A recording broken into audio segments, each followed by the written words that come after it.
All right, welcome to everybody that's just joined us.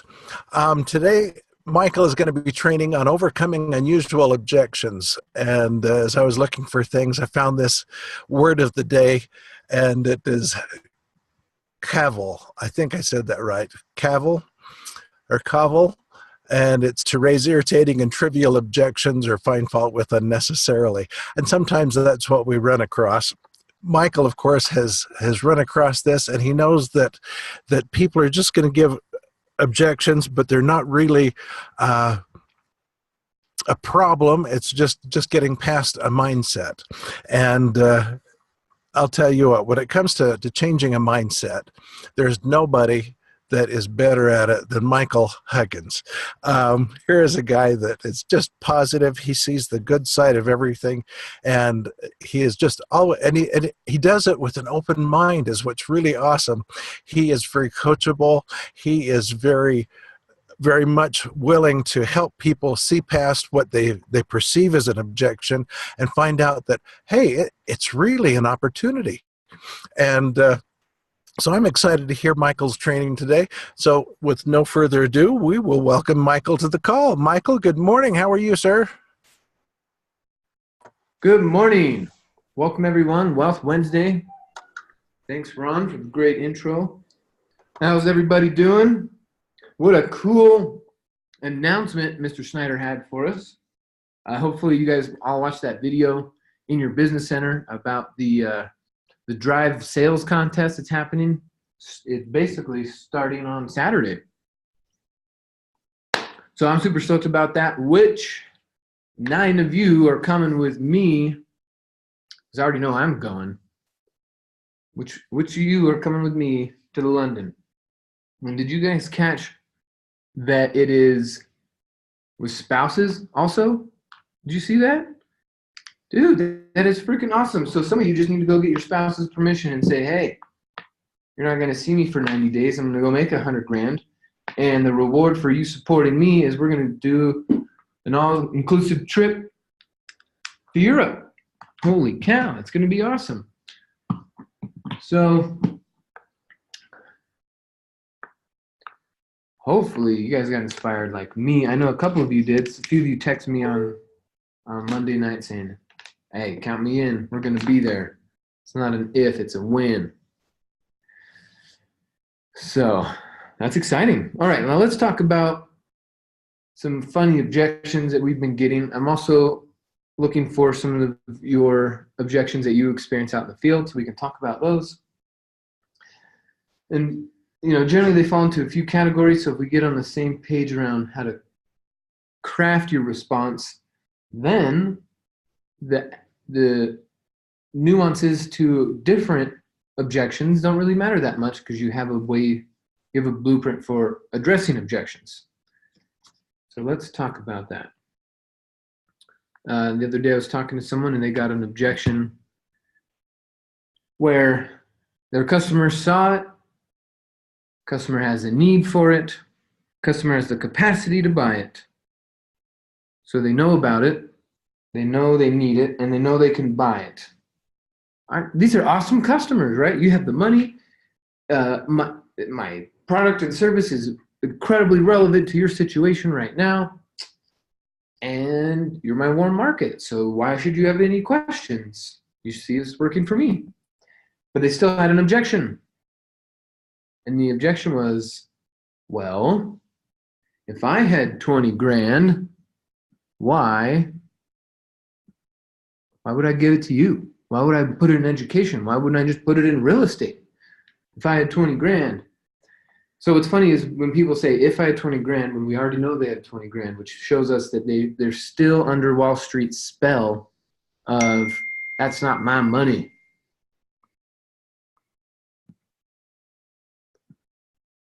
Right? I think 401k, their IRA is untouchable. It's not their money till a certain age, and they act like it's not their money, and so they never grow it. They never take control. And so we're right in the middle of working this out with her because we want her in, but she's got this objection. So, Ron, will you give me the host permission real quick so I can share my screen? Mr. Bronhire, help me out. Gonna share my screen, gonna share my screen. So she said, if I had 20 grand, I would just put it in real estate. So what are some things we can come up with? There we go, Michael. Sorry about that. Yep, no worries, thank you. So what are some things we can come up with to show her that it is the most important?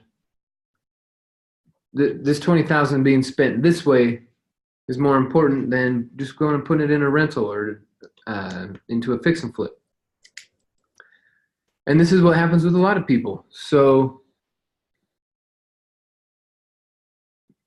I'm going to give you some ideas. We're going to come up with some more ideas, and then we're going to start using them, because we know that this lady would kick butt. She would totally kick butt. She would take back her existence and not die like a punk if she really did use this. So she's her question is, right, so she has the need, right, or it's relevant to what she's trying to accomplish. She has the capacity, or basically she has the money to pay for it. And now she knows about it. She's been introduced to it. So we've got all these great things that make her a solid client, solid customer. And say, all right, well, why don't you sign up? And she says, well, why don't I put 20 grand into real estate instead of giving it to you? Wouldn't I just be better off doing that? And, you know, they don't always ask it in the nicest way either. So, but we're not here to get our feelings taken care of. We're here to make some money. Who cares about feelings, right? You can't go home and say, honey, I felt good all day. She's gonna be like, well, we need to pay the bills. Your feelings don't matter. So if our prospects are getting all grumpy and using a certain tone with us, that's all good. It's part of why we get such big paychecks. So she says, 20 grand, why wouldn't I just put that into real estate? Well, why wouldn't we? So what she doesn't understand are risks involved. Her only understanding with that kind of question, her only understanding is that money leaving her pocket is a risk. Right? I'm risking 20 grand by going to this education. So we got two risks she's looking at. She's looking at risking money up front. And we understand, and that's why we went and got the tuition so we could get our training. We understand that the risk on the back end, we're willing to risk the money up front, because what we don't want to risk is time. We're risking freedom, and we're risking compound neglect. I mean, we're risking, man, I wish I was on the phone with her right when she said it, because we would have handled it a little bit differently. It's all good. So risks, she's like, well, I don't want to risk this money up front. We say, no. That doesn't compare to the amount of risk you're looking at is in your future when it comes to your time, when it comes to your freedom, when it comes to legal issues. And for me, I'm always reminded, and I'm sure you guys are too, about the tax implications. So she says, well, I don't want to risk this money up front. This is crazy risk. You say, no, it's not risk. First of all, so, okay, with this understanding of risk, we have to have a different conversation, right? And she's looking at, I'm risking this money, and we're saying, well, it's risky not to be into real estate because you're risking your time, your freedom. If you do want to get into real estate and you have 20 grand, but you don't do it right, you're risking losing it through a legal process. And then taxes. How do you know you can even afford your taxes? So what is her misunderstanding? Her misunderstanding right now is the currencies. Currencies. Got a bonus I in there this morning.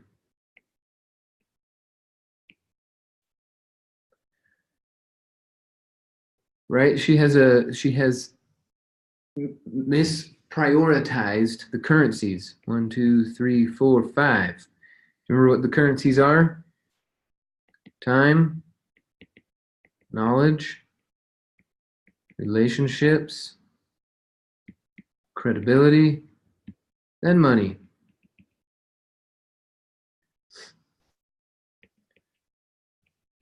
So before we really make much progress with her with this objection, we got to take a step back, because even though we can totally approach this whole side of things with logic, right? This is all logic.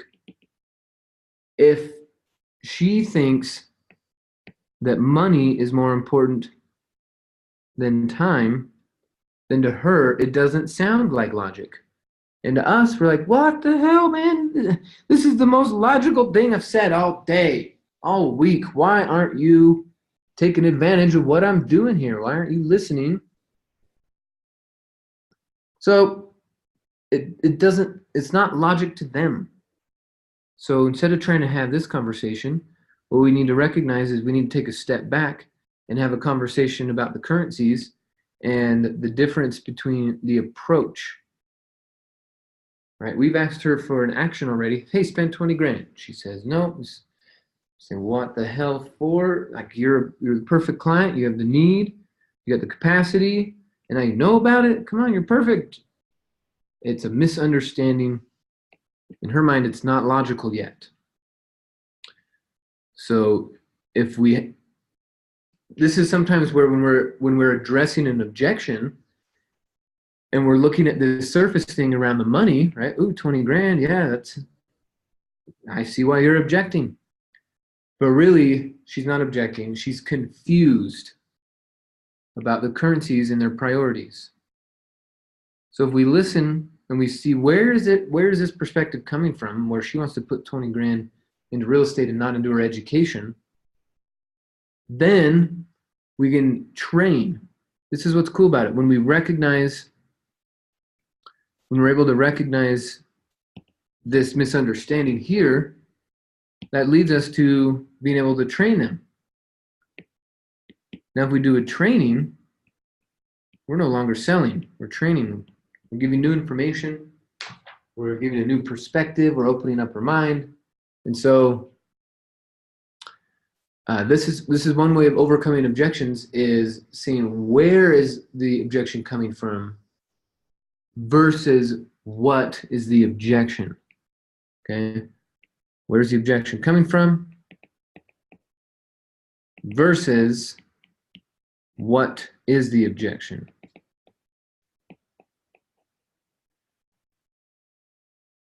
Okay.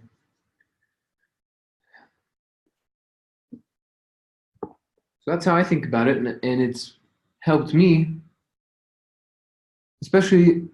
I'll tell you guys one more after I get a few from you, because I don't want to take up all the time, but I do have an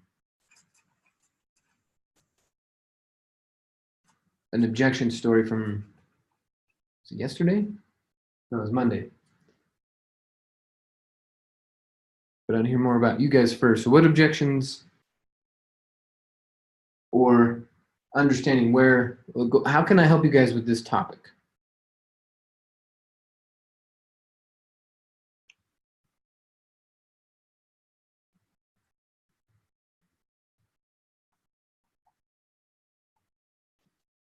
And remember, one of the keys is where you're coming from. Okay, nice. So Sal says, show them the earnings plan.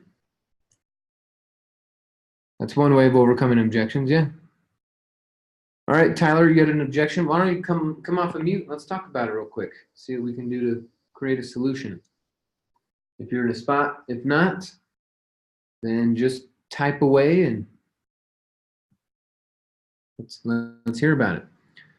But while you guys are coming up with stuff, one thing to remember is when you are perceived as the trainer, you have a different kind of authority, right? You got a different kind of presence about you when you're a trainer versus a salesperson. So you go, oh, you know what? When this objection or when the reason for the objection becomes clear to you, then when you go into training mode, you go, oh, you know what? This is something that a millionaire taught me. This is something that my millionaire mentor helped me with, or my 7-figure mentor or advisor or colleague, whatever you want to say.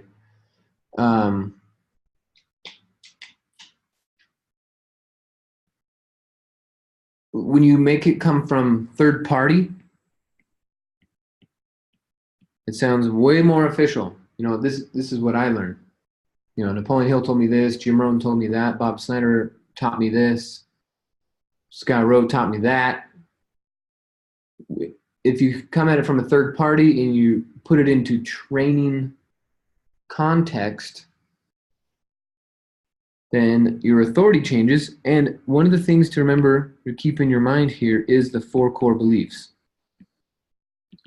The reason why you're going into training is because you believe this is the best opportunity. Everyone needs it. You're doing them a favor, and it's their loss if they say no. That's why you're doing the training, because you have the 4 core beliefs. And then it'll set off a chain reaction of something else. Maybe no objections, maybe different objections, but it's not going to be this, because now you're the trainer. You're the one with the authority. Okay, so Tyler typed in, someone said they found something just like Renatus. It is bigger pockets. They said, why would I pay 20 grand just for a network when I can join bigger pockets for free and be a part of their community for free and get educated for free? Okay, well, let's look at what free is. I like this. This is a good one. I get it about once a month. That comes up. So I have free resources, is what basically they're saying. Okay, so my first one off the bat depends on what mood I'm in, but usually what I'll do is I'll say, yeah, you've always had access to your free resources. You've always had it free. How's that going for you? How's that going for you? Okay, it's mostly going to help. This statement is going to help when you're talking to prospects who have thought about real estate for years. Excuse me. Right? These people are like, well, I've been thinking about it, you know, for a couple of years now, and I found this other thing. Why the hell should I do your thing? Well, if you've been thinking about it for years and you've had access to this free thing for years, cool. How's that going for you? Right? Don't poo-poo it. Point out how shitty it is by saying, okay, well, how's that going for you? And then they're going to, all they're going to be able to say, honestly, is not that good, or else why would they be talking to you, right? So that's one way. Again, if they're brand new to real estate, like just this month they thought about real estate, and then they come to, we're not saying in a bigger pockets thing. It's not as powerful. It's still true. Hey, it's been free the whole time, right? Real estate investing isn't a secret. So let's just understand a couple things. So free resources, yeah, you've had it free for a while. How's that going for you, right? You could have gone to the library and read all these books about it the last 10 years, all the wealth creation, and you didn't do it. So how's that going for you? Okay, this specific individual has already done some flips and has some rentals and just got some commercial property that he said is largely because of bigger pockets, and he doesn't think he should have to pay 20K for education and net worth. Right. So they have a little bit of success already. Okay, so If they've already had success, obviously this one's not going to work either. This one's just for the one who, this how's it going for you? It's for those people who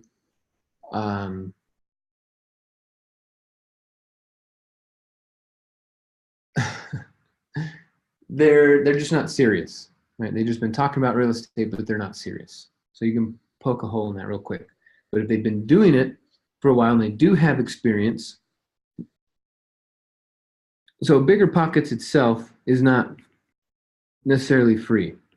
I know some of you have memberships there. So one thing you got to help your people understand is Bigger Pockets is a fancy sales funnel. That's all it is. When you create an account, now they're just going to start marketing to you. Here, come watch this. We got this webinar series here, and we got, this exclusive group and call that you could be a part of here, and we got this other, one-time training thing you can buy, right? So they have things for you to buy, but you get this free account, so it feels free. So if you know this going in when they bring up Bigger Pockets, you can go, yeah, that's fine. I mean, the information is out there. So why would you, let me ask you this then. Well, okay, let's say it this way. So it's not free. So when they say, oh, I got this free thing, say, no, it's not free. It's a sales funnel. You got a free account, but they're going to try to sell you stuff all day. So do you want to go somewhere where they're always trying to sell you stuff? Or do you want to go somewhere where they're always trying to teach you stuff? So there's a big difference there. When you're talking about Bigger Pockets, you say, okay, yeah, great, they got some good information, but they only leave you enough so that you go sign up for the next thing and the next thing. Yes, there's a lot of free resources. There always have been. It's a beautiful thing about this country, right? But why Renatus versus Bigger Pockets? One, their sales funnel. This is one of the easiest ways, and some people get it, some people don't. It's just how they prioritize it. And it does kind of come back to this priority over here too, of the 5 currencies.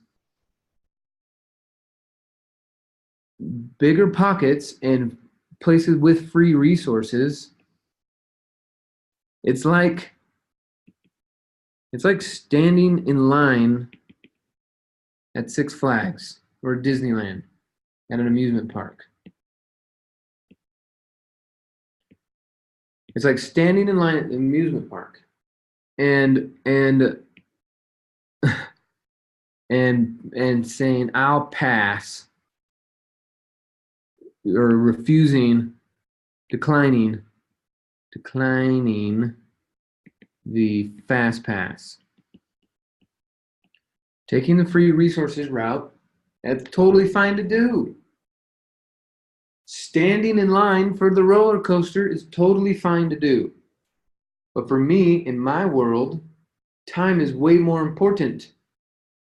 So if I can spend $50 or $100 and I can reclaim 6 to 8 hours of my life, right? Because if you're at an amusement park for 8 hours and you don't have a fast pass, you're standing in line for like 7 freaking hours. So if you don't have to stand in line, but now you're saving time, but over here you spent money. So if you're spending money to save time, what kind of mindset are you in? You're in a wealthy mindset. If you're spending time to save money, what kind of mindset are you in? So Tyler, what I would say is, look, you can, by all means, spend the next decade or two figuring all this stuff out and doing what you're doing and sticking on that track. That's fine. Congrats. Very few people actually use their free resources and get shit done. But if you're a get shit doneer kind of guy like me, I get stuff done too. What you got to think about is, why are we getting this done? It's so that we can get our time back. But if we keep acting like time's more important than money, then we live in a contradiction. So I saw Renatus as the fast pass. I spent 20 grand. I I skipped all the sales lines. I don't have to stand in any sales lines now. I just go to class for my information. It's my fast pass. So inside of 2 or 3 years, I could get done and understand what might have taken me 10 years without it. So for me, that's what it is. It's a fast pass, and I'm all in. That's what I'm doing.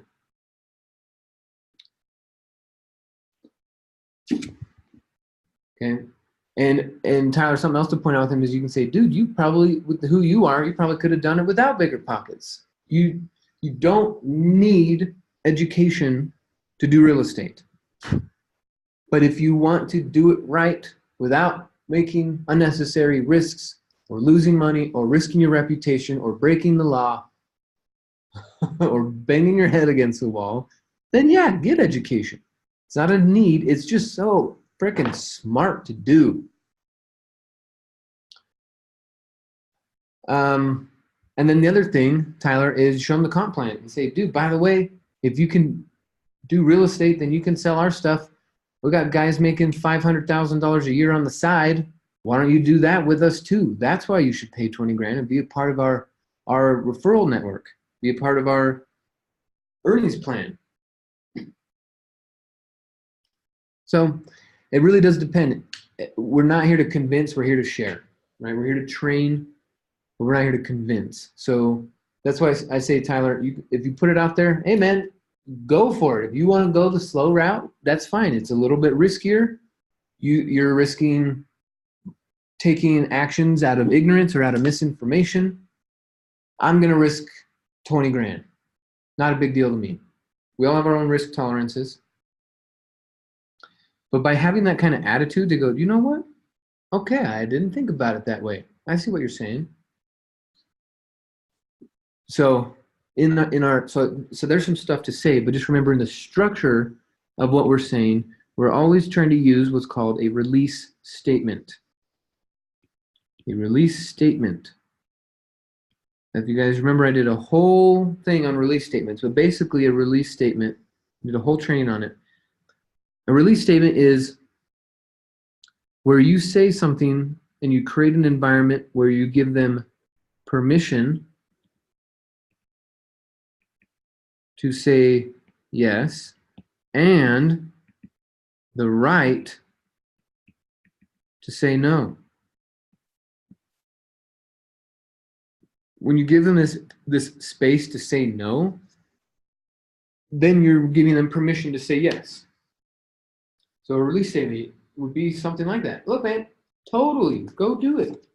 Stick with bigger pockets. It's the slow path. You're standing in line for information, and you got to put up with all these different sales and gimmicks and, the chat boxes and really, like how many sophisticated real estate investors are sitting on bigger pocket forums waiting to answer people's questions. Some are, some aren't. I get it.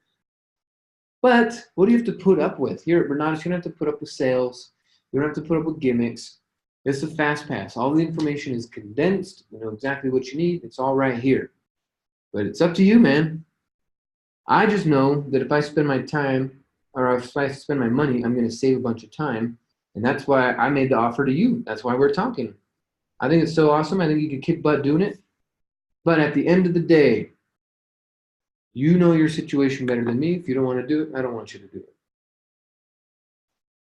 But I use that all the time with the fast pass for the amusement park. I ask people all the time, well, what would you do? What would you do? Would you spend money for the fast pass or would you decline it? And some of them are going to be smart Alex and say, well, I'd still decline it. I'm trying to save money. Then you can ask the question, how would the person you intend to become do it? How the version of you that you're working towards, what would they do? Oh, they'd get the fast pass. Of course they would. So Bernatus is a fast pass. It's a tax write-off. We'll pay you if you refer 4 people. Come on, get your ass in the program. That's how I would do it. Okay. Mike White. I had a client say that they were ready to buy the education. Then when I went to enroll them, they made the excuse that their dad said to wait till they finish with some test they had to do. Okay. So there's a couple different things on that one. First is someone saying they need to wait. Then, so there's two objections in there. One is wait and one is a test, right? I've heard that before. These financial planners are like, oh, I'm getting my CFP license and I need to study for like 3 months and then I'll do this thing that we just talked about. So I've gotten that before. It's like, yeah, right, dude. No, you're not. You're going to get so wrapped up in selling someone else's stuff. You're done. Good luck with your life. So what test was it?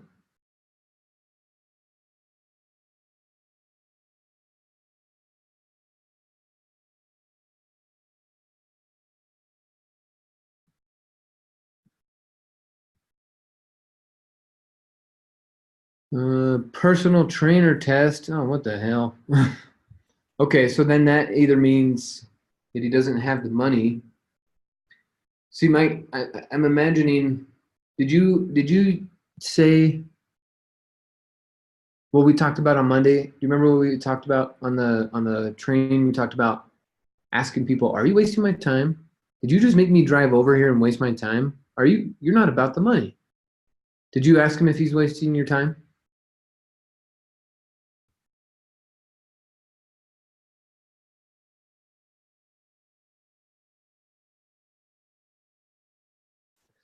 I'm telling you, that is such a powerful statement, guys. When you're getting some final objections, or what they call LMR, last minute resistance.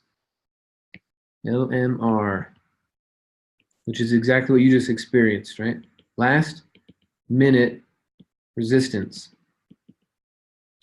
So last minute resistance, basically what you have to do is resell them on the 310s. Do you remember in straight line persuasion, the 310s? You, the company, and then the product or service.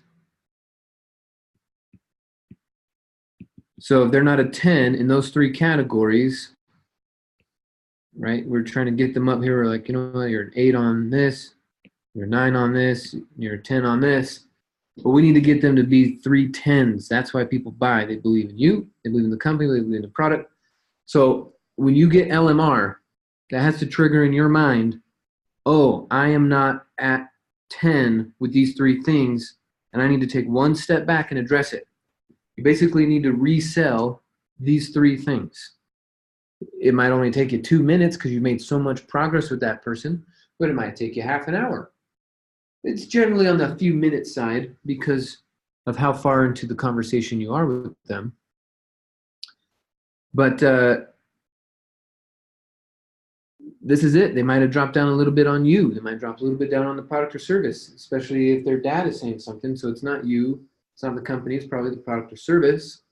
So then you go back and resell it. You go, dude, this has nothing to do with the other shit you were doing, right? It's when people are saying, I'm going to do this or Renatus. I'm going to do this or Renatus. That's not a thing. It's not or Renatus. Renatus is here to be an and, to enhance you. So he was saying it's an or, which means he's probably sold on you. That's why he didn't cancel the meeting.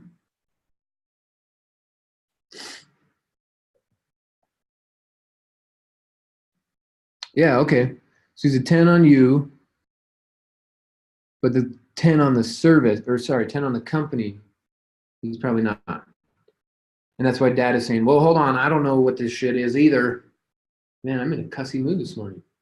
I don't know what this new fandangled Renatus thing is. So it's two objections you're gonna have to get with him. And also tell him that you're gonna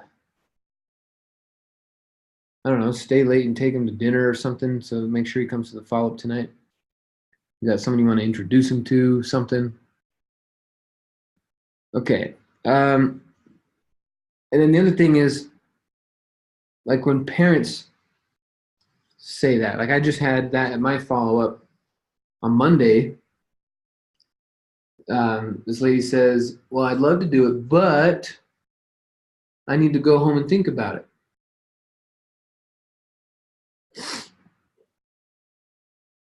All right, so yeah, sorry to wrap up with you, Mike.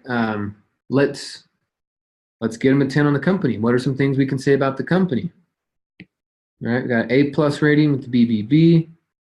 We're in the Inc. 500, or sorry, 5,000. It's one of the fastest growing companies. We got a 5-star rating on Google. We got a 5-star rating on Facebook. We're a debt-free company. You get a lifetime membership. So sometimes the company means they're not sold on the CEO.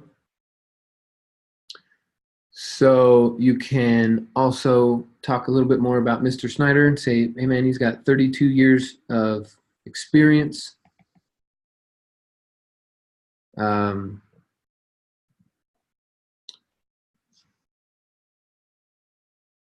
then talk about his abundance mindset and say, hey man, think about this. When the company makes a new class for you and the industry, the whole industry charges for a new class, but Renatus doesn't charge. What does that say about the mindset of abundance that our CEO has with our students? He's not trying to nickel and dime our students. So I think if you bring up those points in that context, right, he's just trying to add value to you. If you're in for life. That's what the company is designed to do. Maybe that'll help get him up to a 10. Let me know how it goes tonight. Okay. Oh, I skipped one.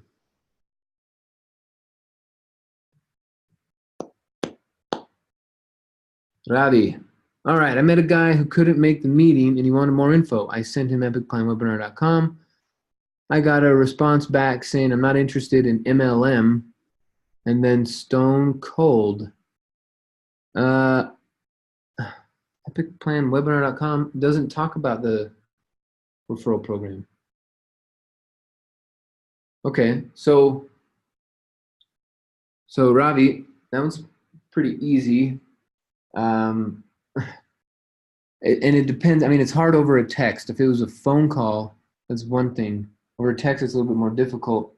But the only thing is, we're not good. You would respond with, oh, good, me too. I'm not interested in an MLM either. That's why I joined Renatus. Okay? You'd identify with him. Me too. I don't want an MLM. Me too.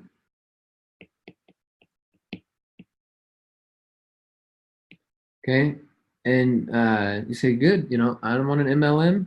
You don't want an MLM. Good. That's why we're in Renatus. Renatus is not an MLM. It's not. That's good. So where people get confused, and actually, let me just pull up this website real quick. We're not an MLM. Renatus is DS. Direct sales. I guess you could put M. Direct sales marketing versus multi-level marketing. And I'm not into multi-level marketing either, but if you're into real estate, guess what? Guess what real estate is, my friend? Real estate is also direct sales. So good. We're in the thing. We're in the industry. We're in the lane. We're doing what we're supposed to be doing. Okay, let me pull this up real quick. I was supposed to send this to someone yesterday. Hey, Mr. Mike, can you hear me? Hey, yeah, good morning. It's Ravi. So I asked a couple of my mentors up here in Seattle regarding the Epic webinar plan. They said that it's not compliant with the new rules, that I should be using a different one. But I don't know what that other one is. Well, what were they saying was not compliant? Because I'm pretty sure it is. I'm pretty sure it is too. I've been using it for a while, and I've gotten 4 sales out of it so far. Woohoo! Yeah, exactly. So I don't want to reinvent the wheel if I don't need to. Right. So you need to explain out what the heck they're talking about. Okay. I had, before I filmed that, I had Nicole watch me do it live, and then I was like, all right, so I can go make this a webinar? And she said, yeah, I use the exact same PowerPoint. So. Yeah, because I use all the ones that you gave a while back, including the introduction one also. And I'm assuming this, you know how when you go onto the introduction webinar or the 15-minute webinar, Yeah. it prompts you to go to the next one. And I think he was looking inside a lot of the Elevate website, and he's thinking that that's an MLM, which I didn't understand either. But I just figured I'd pick your brain a little bit about it. Yeah, that is definitely interesting. Find out what exactly they think is not compliant, if you don't mind. Okay. Not a problem. I'll get back to you on that. Okay, cool. Thank you. Yeah, man, thanks for the update. And guys, did you notice Robbie said he's got 4 sales off using the webinar? So use these tools. They totally work. They totally work. 3 essential and 1 AIT. That's what I'm talking about. And that essentials is just a combo in the hopper.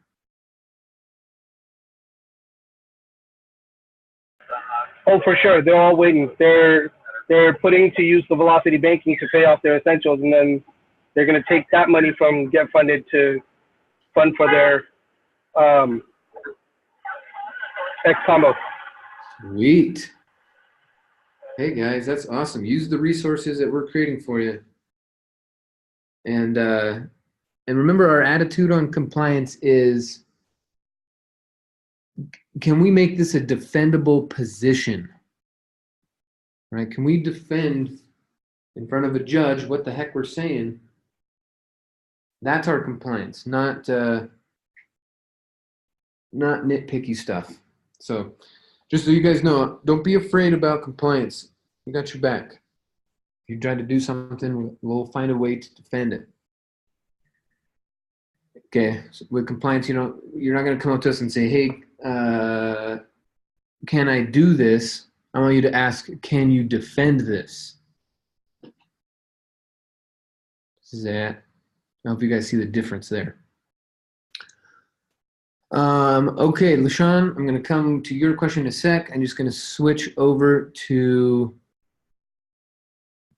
a new share. I'm going to share my Google Chrome page. Here we are. Okay.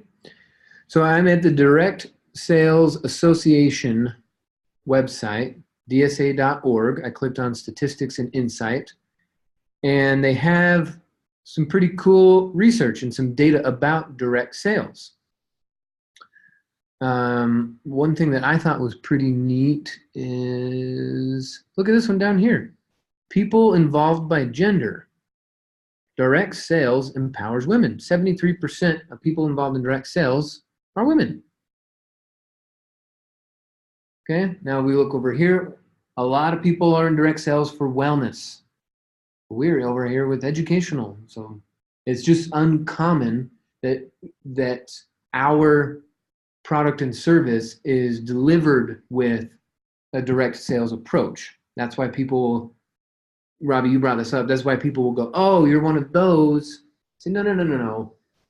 I know we look like we belong over there, but really we're in direct sales. And in the direct sales world, it doesn't really look like we belong either, right? Wellness services, home and family care, beauty, clothing, and then education. So we look like what we're not. So you gotta just explain it. The other fun thing I like to do when people say MLM and like we're on the phone, I'm like, you know what? I don't think I'm gonna do this. Or you know what? Someone told me this is an MLM, and I say, what do you mean? Like a 3-story building, multiple levels? What do you mean MLM? Like a high rise, multiple levels? Just goof around with them, okay? So anyway, there's a lot of stuff I'd like you guys to spend some time here at the dsa.org, and learn about this stuff. And then when people are asking you interesting things, you can say, you know what? I got an infographic. Why don't I send it to you? There's a bunch in here. There's overviews for the year. There's breakdowns across the country. There's some really cool stuff in here. So come spend some time, get familiar with that. All right, let's switch back to the iPad. Okay, LaShawn had a question about how to answer when someone says, I think I'm going to go be a realtor instead of a real estate investor, and they're going to make the comparison, realtor versus real estate investor. So let's just understand the differences real quick, because not a lot of people really do understand. So here we go.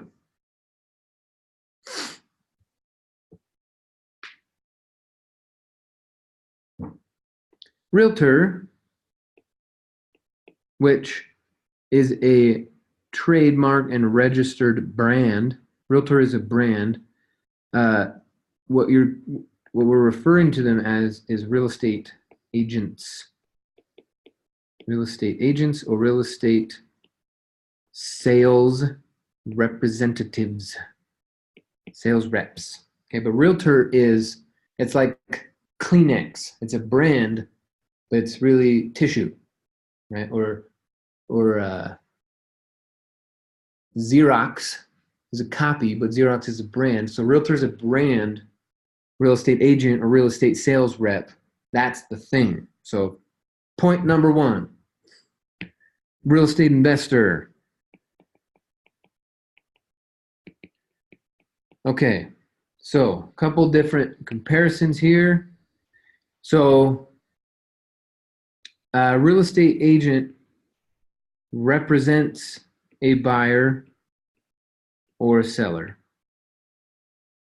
So they're just a representative. A real estate investor is the buyer and the seller. Okay, so that's one major difference. Do you want to represent the buyer or do you want to be the buyer? Because you know whoever owns the real estate gets paid from the real estate.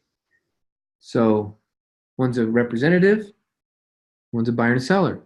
One is the you're the driver, right? You're the decision maker. As a real estate agent, you are a consultant. No decisions. You're a consultant. And the kind of hours. So the hours that a realtor puts in, they have to work usually, generally, especially if they're getting started, but successful ones also, are nights and weekends. Now, why nights and weekends is because they are the representative to the buyer and the seller. Well, most buyers and sellers have jobs. They're working 9 to 5. So the realtor from 9 to 5 is making phone calls. And then when all of their clients that they represent get off of work, then they go spend their nights and weekends working with their buyers and sellers who have their nights and weekends off. Okay. A lot of times I've heard real estate agents be referred to as glorified taxi drivers. Okay. Real estate agents part of their job is to show houses, and so they'll go pick you up and drive you around and say, let's go look at this house, and let's go look at this house, and let's go look at this house. And some agents have clients who need to go look at 100 houses before they buy. So you end up driving around all day, all night, doing research, only to represent. And over in the real estate investor world, we get profits. In the realtor world, they get a commission from a sale, but they're still in the self-employed world where their income is related to them spending time, whereas a real estate investor is in the business mindset where they understand that a system is in place to help them make money. So the real estate agent is part of a system that a real estate investor uses.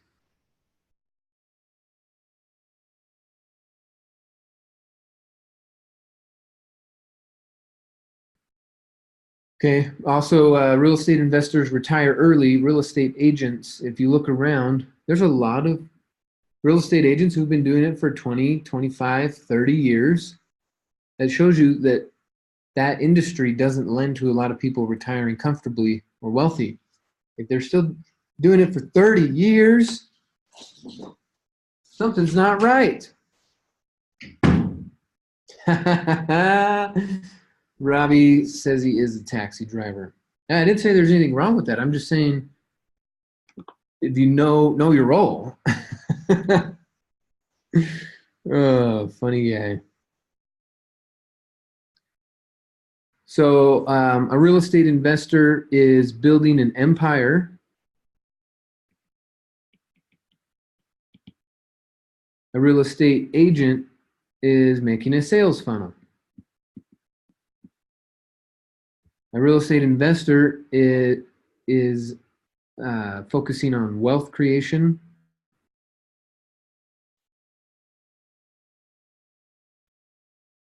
And so there's a lot more education involved. There's a lot more strategy.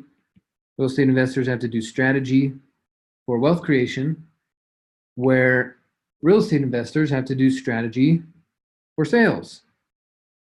So this is someone that you would hire, right? This is a hireable position. A real estate investor you can't hire.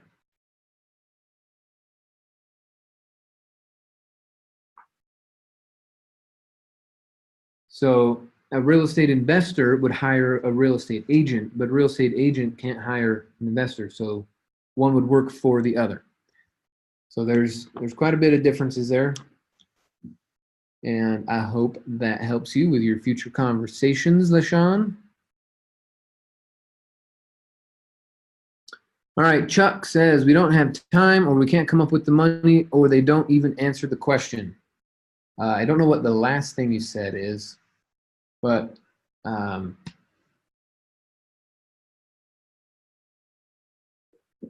Chuck, I want you to go spend a couple hours on YouTube looking up the funding videos that I made. I made some videos on YouTube. I made 4 of them in the last month that have to do with finding the money. So I would love for you to spend some time in there. That's going to help you huge and forever. It's going to help you forever, not just with this one sale, but for all of them. Merlin, he is referring to epicplanwebinar.com. epicplanwebinar.com. It's a webinar where we cover a plan that's epic. So here, the old my spouse won't let me do it. So it depends, but I like the what's worked for me really well is, well, do it anyway. The other thing with spouses is I'll say, well, let me talk to him. Right? You're probably not saying it right. Let me talk to them. Or that's just a disguise because the spouse knows that you're having a conversation with them. You know about the follow-up, right? So when they say, oh, no, my spouse wants me to do this, you can say, well, does your spouse know that you're here right now talking to me? Yeah. Okay, then he's okay with it. Don't freak out. Or she's okay with it. Don't freak out. We're here to make money.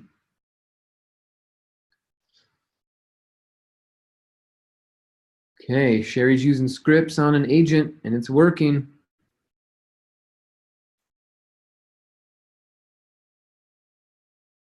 Okay, right on, guys.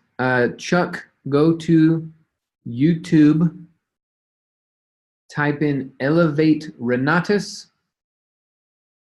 go to that channel, and then click on the video list. This is where Ron stores all of these videos. You'll find this video there either later today or tomorrow when it gets uploaded. And some of them we've labeled, so we did the finding the money, we labeled those, so you should just find that in that list of all the videos that we put together.